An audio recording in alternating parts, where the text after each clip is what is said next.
When FX released its miniseries Shogun in early 2024, it introduced an entirely new generation to James Clavell's cast of characters that were influential in shaping the course of Japan's history.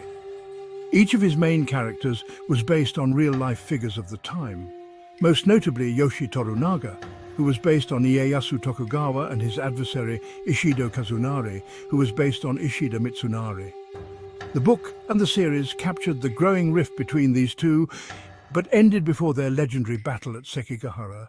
Listen now to the real-life story of the prelude to Sekigahara. The Battle of Sekigahara in 1600, often referred to as the Battle for the Soul of Japan, was the climax of a power struggle that had simmered for decades. It was a pivotal moment in Japanese history, marking the end of the chaotic Sengoku period, also known as the Warring States era, and the dawn of the Tokugawa shogunate, which would rule Japan for over 250 years.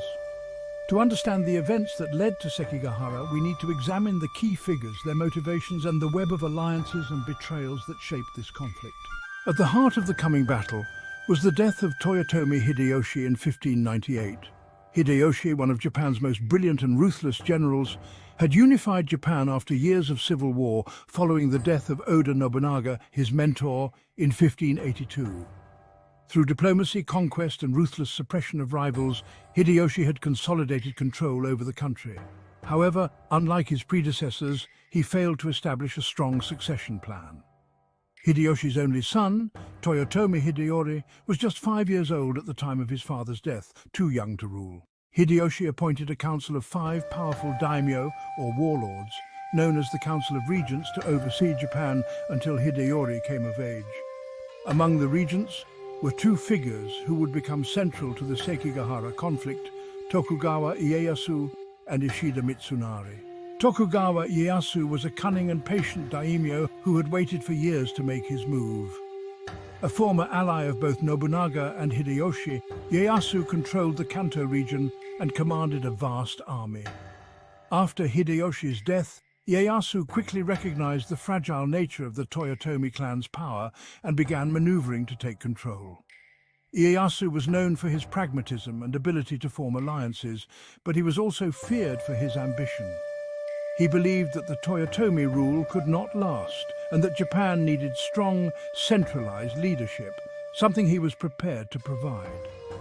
Many of the other daimyo, particularly those who felt sidelined by Hideyoshi's regime, began to gravitate toward Ieyasu, seeing him as the natural successor. Ishida Mitsunari, on the other hand, was one of Hideyoshi's most loyal retainers. A brilliant but arrogant bureaucrat, Mitsunari had served as Hideyoshi's right-hand man, managing logistics and strategy. Though he lacked military experience compared to Ieyasu, Mitsunari believed in the sanctity of the Toyotomi legacy, and felt it was his duty to protect Hideyori's claim to power. Mitsunari despised Ieyasu, seeing him as a threat to the Toyotomi clan and an opportunist waiting to seize control. Mitsunari's loyalty to the Toyotomi family was absolute, and he began to form an alliance of daimyo who were similarly committed to preserving the existing order. However, Mitsunari's personality was abrasive, and he had made many enemies within the Toyotomi faction, which would come to haunt him later. As tensions rose between Ieyasu and Mitsunari, Japan became divided into 2 main factions. The Eastern Army, led by Tokugawa Ieyasu, consisted of daimyo who believed in a new era of centralized rule, with Ieyasu as shogun. They were drawn to Ieyasu's strength, wealth, and promise of stability. The Western Army, led by Ishida Mitsunari, was composed of daimyo loyal to the Toyotomi legacy. They saw Ieyasu as a usurper and were determined to maintain the existing power structure, with Hideyori as the rightful ruler.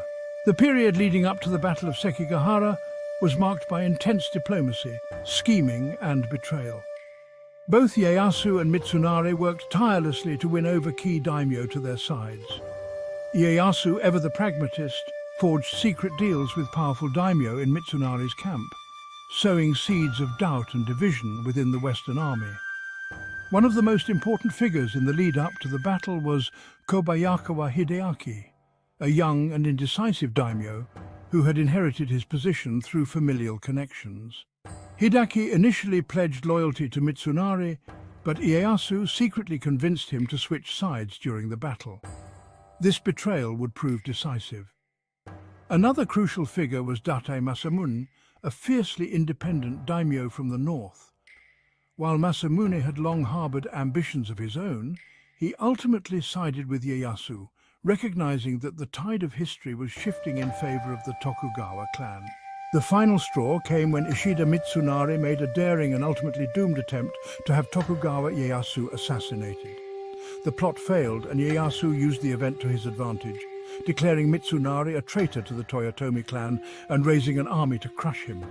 Mitsunari, realizing he had no choice but to fight, rallied his supporters and marched westward. In October 1600, both armies converged on the small village of Sekigahara, a strategically important location due to its control over key transportation routes. The stage was set for a final, bloody showdown. On the night before the battle, the atmosphere was tense. Both sides were aware that the outcome of the coming conflict would decide the fate of Japan. Mitsunari, desperate to protect the Toyotomi legacy, positioned his troops in the misty valleys of Sekigahara. He hoped that the weather and terrain would give his army the advantage. Ieyasu, calm and calculating, had ensured that several daimyo in Mitsunari's camp were secretly aligned with him. He knew that the battle would be won not just by military might, but by manipulation and betrayal. And so the table was set. Thousands of samurai anxiously awaited the battle that would determine the future of Japan.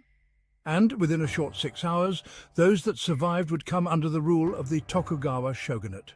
And that brings us to the close of our tale about the road to Sekigahara. Thank you for listening in, and if you like our work, please be sure to show your support by liking, sharing and subscribing. And until the next time, sayonara.